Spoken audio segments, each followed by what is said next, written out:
오늘은 마태복음 강의 49번째 시간으로 영광스러운 모습으로 변하신 예수님이라는 제목으로 하나님 말씀 전할 때에 크신 은혜가 있기를 주의 이름으로 축원합니다. 이 사람의 성품이나 생각 혹은 기질이나 습관 등은 잘 변하지 않습니다. 그래서 한번 생긴 나쁜 습관들은 고치기가 굉장히 어렵죠. 제가 이 오랜 사역의 경험을 봐도 이 사람들이 잘 변하지 않는다는 것을 경험적으로 체험을 했습니다. 외향적인 사람은 늘 외향적이고요. 내향적인 사람은 늘 내향적입니다. 특별히 어떤 환경이나 상황에 따라서 사람이 변해야 되는 경우에 한해서 그 사람의 본 모습은 아니지만 어떤 직업에 의해 성격과 표정을 달리해야 되는 경우를 제외하면 대부분의 사람들은 쉽게 변하지 않습니다. 흔히들 기독교는 변화의 종교라고 말을 물과 성령으로 나지 아니하면 하나님 나라에 들어갈 수 없다 이렇게 말씀을 하셨습니다. 우리가 구원을 받았다고 하는 것은 물과 성령으로 거듭나서 하나님 나라를 보고 하나님 나라에 들어가게 된다는 것을 의미하는 것입니다.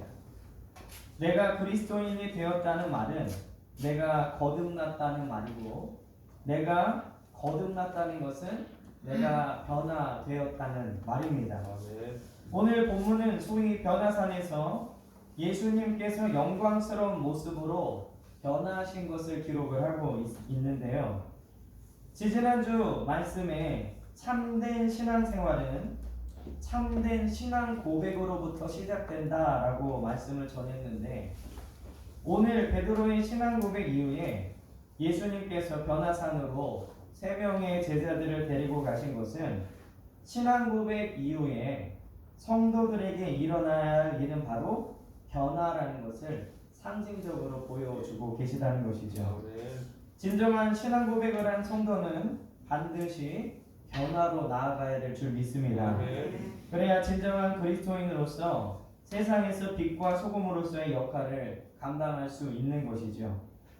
그러면 오늘 변화산 사건을 통해서 우리가 받을 은혜는 무엇이냐? 첫째는 예수님이 따로 데리고 가신 3명의 제자입니다. 오늘 1절에 보니까 이렇게 기록을 하고 있는데요. 엿새 후에 예수께서 베드로와 야고보와 그의 형제 요한을 데리시고 따로 높은 산에 올라가셨더니 이렇게 기록을 하고 있습니다. 오늘 1절에 보면요, 예수님께서는 마태복음 16장 사건이 있은 후에 엿새 후에 베드로와 야고보와 그의 형제 요한 이렇게 3명의 제자들을 따로 데리고 높은 산에 올라갔다라고 이렇게 기록을 하고 있습니다. 그들은 12명의 제자들 중에서도요, 예수님의 최측근 제자들이었습니다. 마가복음 5장 37절 이후에 보면 이 회당장 야이로의 딸을 살리실 때에도 이 3명 외에 데리고 들어가는 것을 허락지 않으셨다 이렇게 기록을 하고 있는데, 예수님께서 최측근의 제자들만 변화산에 데리고 가신 이유는 무엇인가? 그것은 바로 변화의 경험은 예수님과 가까운 사람만이 경험할 수 있다는 것을 의미합니다. 교회를 멀리하고 말씀을 멀리하고 신앙생활을 멀리하는 사람들, 예수님과 동행하지 않는 사람들은 변화를 받을 수 없다는 것을 의미하겠죠. 등록교인과 그리스도인이 되는 것은 전혀 다른 것입니다. 지금 한국 사회에 등록교인들은 많을지 모르겠지만 참된 그리스도인들은 얼마나 되는지는 오직 하나님만 아신다는 것이죠. 그러나 중요한 것은 물과 성령으로 거듭나지 않으면 하나님 나라에 들어갈 수 없다라고 말씀하신 예수님의 말씀을 잘 기억해야 합니다.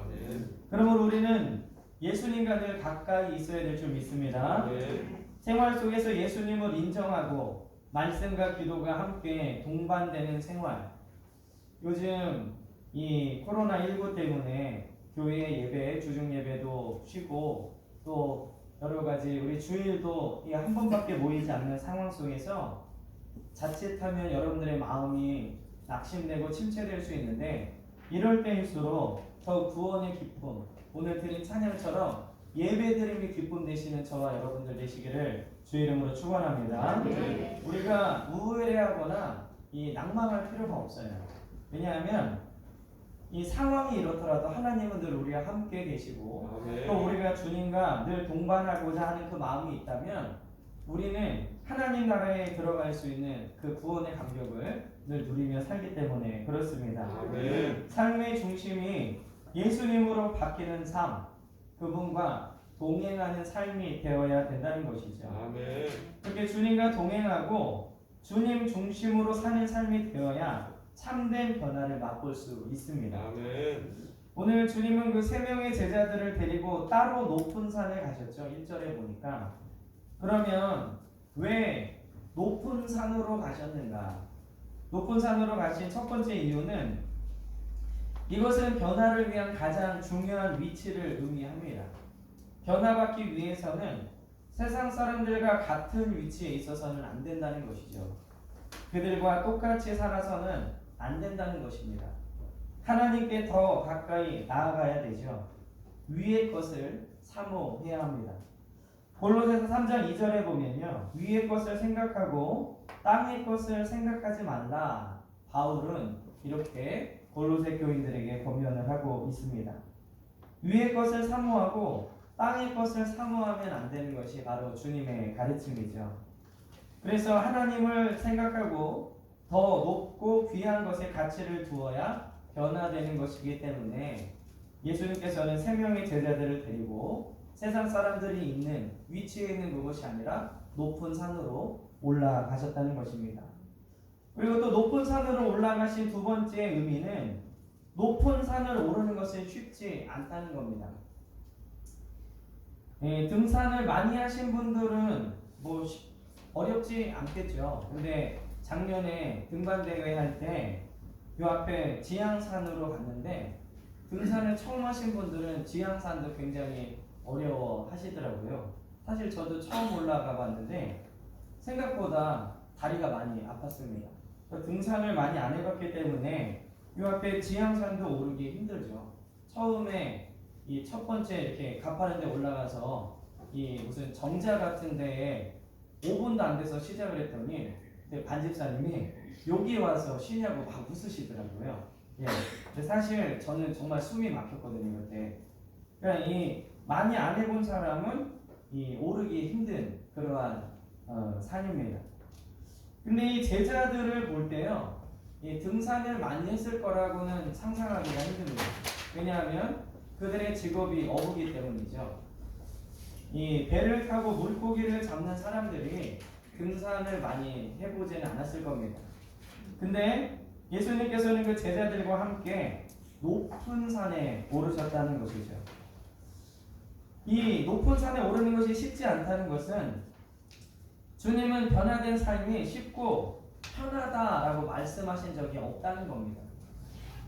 주님은 변화된 삶의 길은 그리고 그 문은 좁기 때문에 많은 사람들이 그리로 들어오지 않을 것이다 라고 말씀하셨습니다. 변화된다는 것은 성령을 받아서 내 의지와 상관없이 자동으로 된다는 것은 아닙니다. 우리가 주님을 구주로 영접하고 신앙 고백을 하는 것은 성령을 받아서 하나님의 은혜로 되는 것이지만 변화된 삶은 이 신앙 고백 이후에 나의 믿음과 의지를 갖고 사는 것이기 때문에 절대로 자동으로 되지 않고 높은 산을 오르는 것처럼 쉽지 않다는 것입니다. 그리고 주님께서 높은 산으로 가신 세 번째 의미는 모두가 높은 산에 오르는 것은 아니라는 겁니다. 이 예수님의 12제자 중에요 3명만 높은 산으로 데리고 가셨습니다. 이것은 예수님의 변화를 볼 수 있는 사람은 지극히 소수라는 것을 말하는 것이고요. 또한 예수님의 12제자이지만 이 높은 산에 오르는 것은 3명밖에 없다는 것을 예수님께서 알려주고 계시다는 것이죠. 이것을 오늘 우리에게 적용해 본다면 교회에 나온다고 해서 모두가 변화된 삶을 산다는 것은 아니라는 것입니다. 하나님께서 쓰시는 사람은 반드시 연단이라는 과정을 통해 하나님이 쓰시기에 좋은 도구로 바꾸시는데 성경에 나오는 인물들 모두 하나님께서 연단하셔서 그것을 통해 하나님께 귀하게 쓰임받은 것을 알 수 있습니다. 저는 이 작금의 사태에 기도하면서 고민을 많이 했는데 이 두 가지를 묵상을 했습니다. 첫째는 이 신천지라는 이단이 세상에 드러나서 많은 사람들이 경계할 수 있도록 하나님께서 드러내셨다라는 그러한 묵상을 했고요. 두 번째는 한국교회의 예배에 대해서 묵상을 했습니다. 혹시 지금까지 우리가 드린 예배가 가인처럼 하나님께 이 연락되지 않는 예배가 아니었는가? 그래서 하나님께서 잠시 우리가 하나님께 예배에 집중할 수 있도록 사인을 주신 것은 아닌가? 이렇게 두 가지 측면으로 생각을 해봤습니다. 어쨌든 신천지는 만천하에 드러났기 때문에 많은 사람들이 이제 경계하게 됐고, 또 우리가 오늘 집사님 기도, 귀한 기도처럼 하나님 앞에 예배하는 것이 또 우리가 얼마나 귀하고 축복받은 사람인가를 알 수 있는 그런 기회가 됐겠죠. 매너리즘에 빠져있는, 형식적으로 빠져있는 예배에서 이 예배가 만약에 정말로 폐쇄되고 드려지지 못한다면 우리가 어떻게 해야 될까? 그런 예배에 대한 고민들이 생겨나기 시작했다는 것이죠. 그러므로 여러분들 지금 일어나는 일들, 이 바이러스는 금방 지나갈 겁니다. 그리고 백신도 개발될 겁니다. 우리가 너무 두려워하지 말고 우리가 정작 두려워할 것은 하나님이 한국교회를, 하나님의 나를 어떻게 생각하시는가입니다.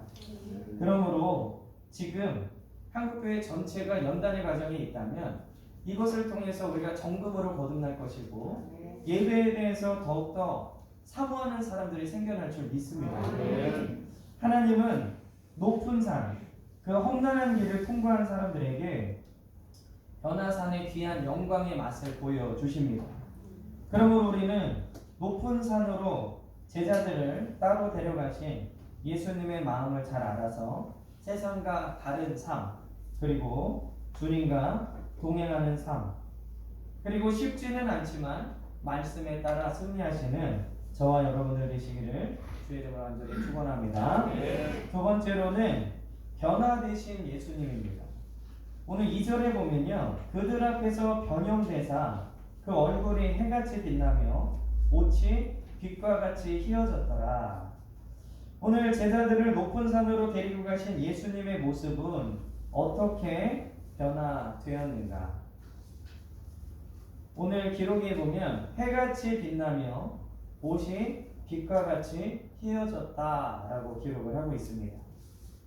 이것은 예수님께서 예수 믿는 사람들의 영광스러운 변화를 친히 보여주신 것이죠.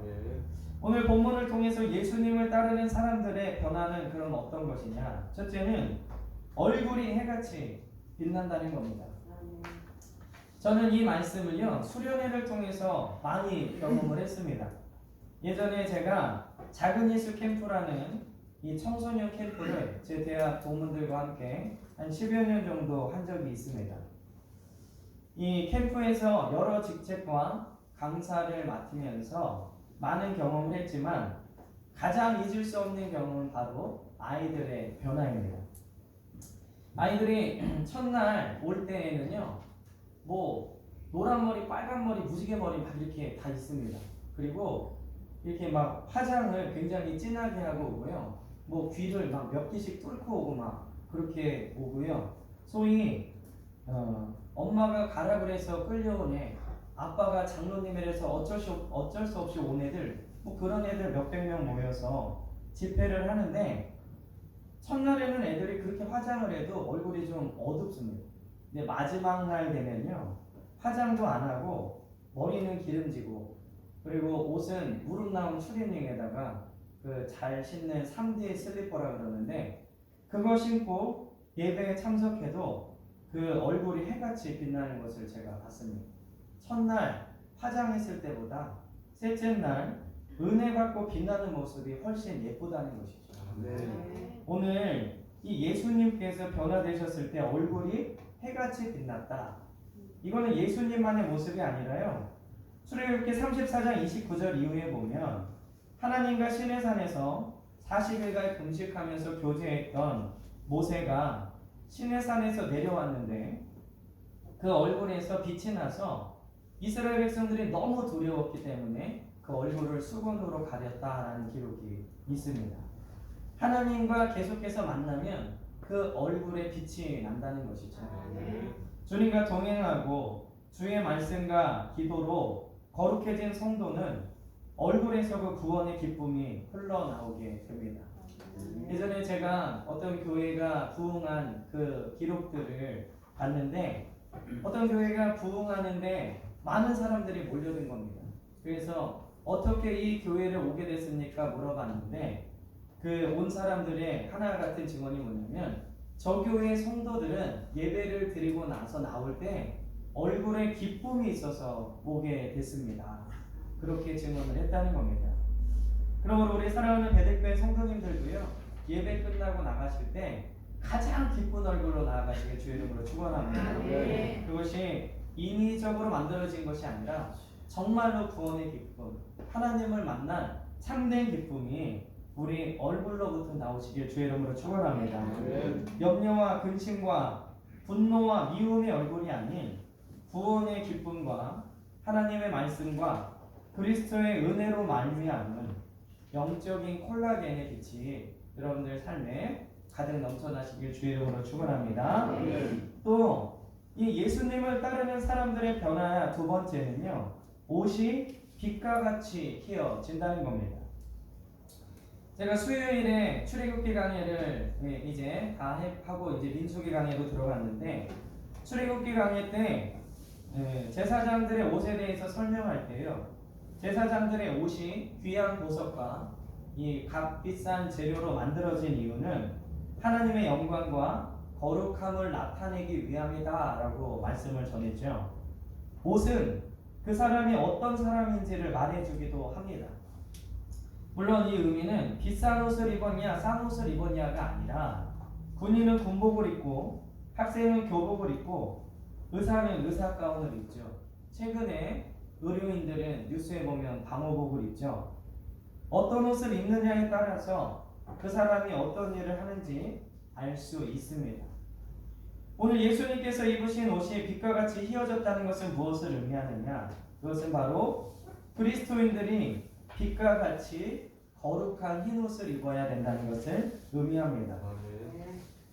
그 TV에서 보니까 신천지 모임 뉴스에 나오는 거 보니까요, 일렬로 쭉 맞춰서 하얀 옷 입고 검은 옷을 입은 어떤 사람들이 인셈을 나눠주는데 그 사람들도 똑같이 맞춰서 나눠주고 이렇게 막 가는 거 혹시 보신 적 있으세요? 저는 무슨 기계가 돌아가는 건 줄 알았더니 보니까 사람들이더라고요. 근데 이 예수님이 입으신 흰 옷과 같이 변한 것, 정말로 하얀 옷을 입고 예배 오라는 얘기가 아니라 이것은 변화된 사람들에게 가장 많이 나타나는 증거가 바로 거룩한 옷을 입고 산다는 것입니다. 이 거룩에 대해서 몇 번 말씀드렸지만 거룩은 구별을 의미한다는 것이죠. 그러므로 이 예수님처럼 변화된 사람은요, 이 거룩이라는 흰 옷을 입고 세상 사람들과 다르게 산다는 것을 의미한다는 것이죠.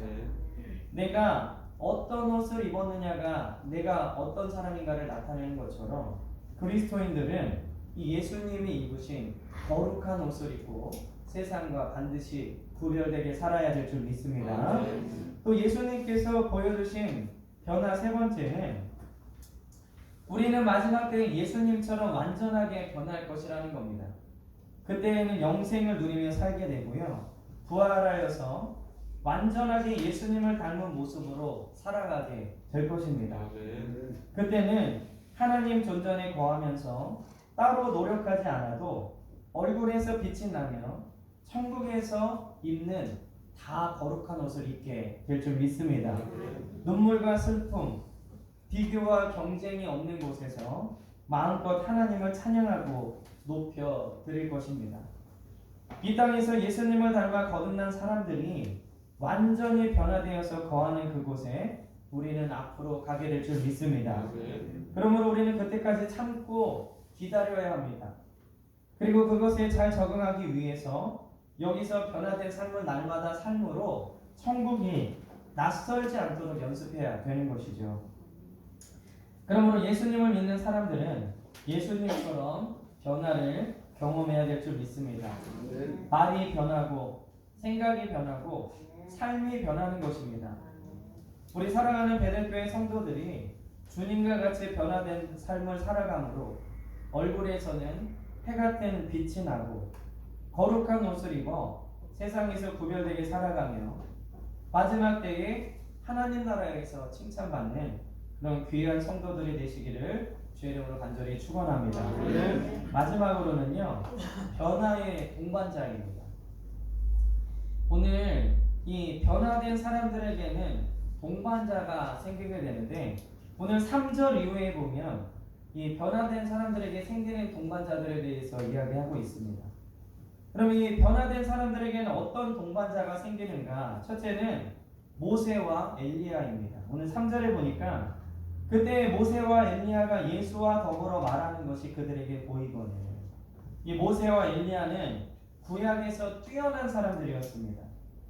변화되신 예수님과 함께한 구약 인물들을 보여주신 이유는 변화된 사람들은 누구와 동행해야 되는가를 보여주신 것이죠. 이 예수님께서 변화되신 후에 모세와 엘리야와 같이 대화하신 의미는 무엇이냐? 이 모세는 율법을 받은 사람이죠. 이 구약을 대표하는 사람입니다. 그리고 엘리야는요, 우리가 잘 알고 있듯이 죽음을 보지 않고 불병거를 타고 승천한 사람입니다. 그러므로 변화된 사람에게 함께하는 것은 바로 말씀과 생명이라는 거죠. 이 모세와 엘리야가 이 변화된 예수님과 동반했던 그 의미는 바로 변화된 성도들은 늘 말씀과 생명이 동반된다는 것입니다. 변화된 사람은 언제나 말씀을 깨닫게 되고요. 말씀을 깨닫는 것이 곧 생명이기 때문에 그렇습니다. 말씀을 깨달아야 회개하고 하나님의 뜻대로 살아서 생명에 이르게 된다는 것이죠. 그러므로 변화된 사람은 말씀과 생명이 함께하는 사람인 줄 믿습니다.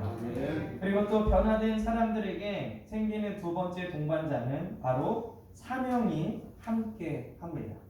오늘 4절에 보니까요, 베드로가 예수께 여쭈어 이르되 주여 우리가 여기 있는 것이 좋사오니 만일 주께서 원하시면 내가 여기서 초막 셋을 때 하나는 주님을 위하여 하나는 모세를 위하여 하나는 엘리야를 위하여 하리이다.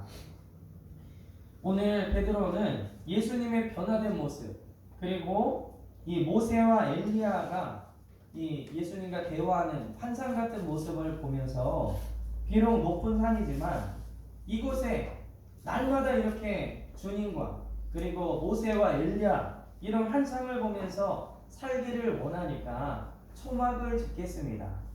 여기 있겠습니다. 라고 간청을 하는 겁니다. 그러나 문맥상 예수님께서는요, 베드로의 이 요청을 거절하신 것이 분명합니다. 왜냐하면 예수님은 제자들을 데리고 산에서 내려오시면서 남은 사명을 완수하시죠. 오늘 우리가 신앙생활하면서요, 이 베드로처럼 이런 이 어리석음에 빠져서는 안 됩니다. 365일 수련회 같은 365일 기도원 같은 사람들이 있는데 우리의 삶은 그렇지 않아요. 1년에 한두 번 하는 부흥의 수련회는 그때 우리가 영적으로 보충을 해서 세상에 나가서 우리에게 맡겨진 사명을 감당하라는 것이지, 맨날 우리가 기도원에 살고 우리가 맨날 수련회, 맨날 부흥회를 할 수는 없는 것입니다. 여러분들 기도원 가보셨죠? 기도원에 가면 대부분은 실패하고 인생의 끝자락에 와 있는 사람들이 대부분입니다. 정말로 주님이 아니면 살 수 없기 때문에 온 사람들이 대부분이죠. 근데 그것이 좋다고 맨날 거기에 얽매여 있으면 오늘 베드로처럼 사명은 외면하고 그때 본 그 환상에 취해서 초막을 짓는 거나 다름없습니다.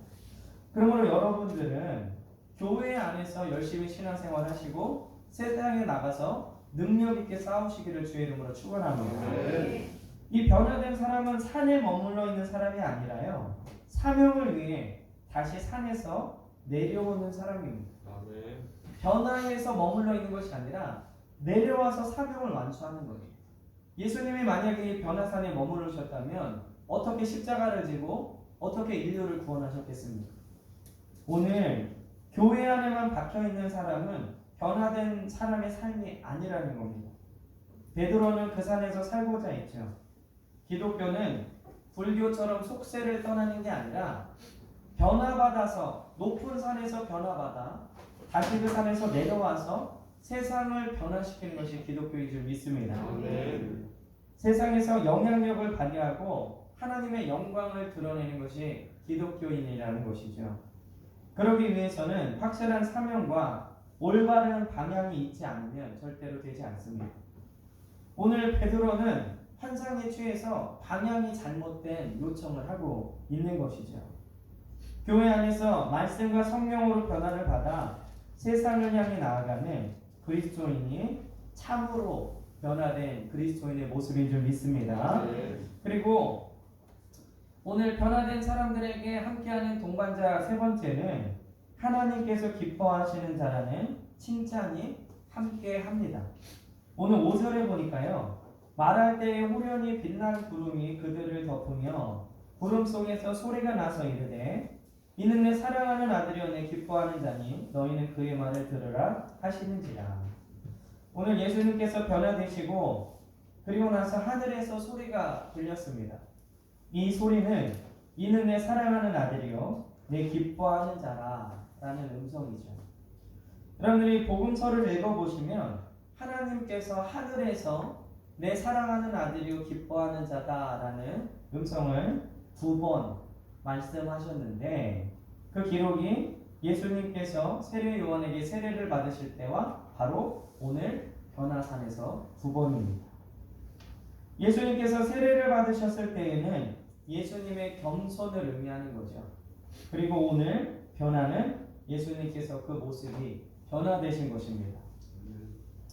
하나님께서는요, 오병이어의 기적을 베풀었을 때나 혹은 죽은 자를 살리셨을 때 모든 사람들이 와! 놀랍다! 이렇게 생각했을 때 이 음성을 들려주신 것이 아니라 예수님께서 겸손히 세례를 받으실 때 그리고 영광스러운 모습으로 변형되셨을 때 내 사랑하는 아들이요 기뻐하는 자라고 말씀하셨다는 겁니다. 우리는 언제 하나님의 기쁨이 될 수 있는가?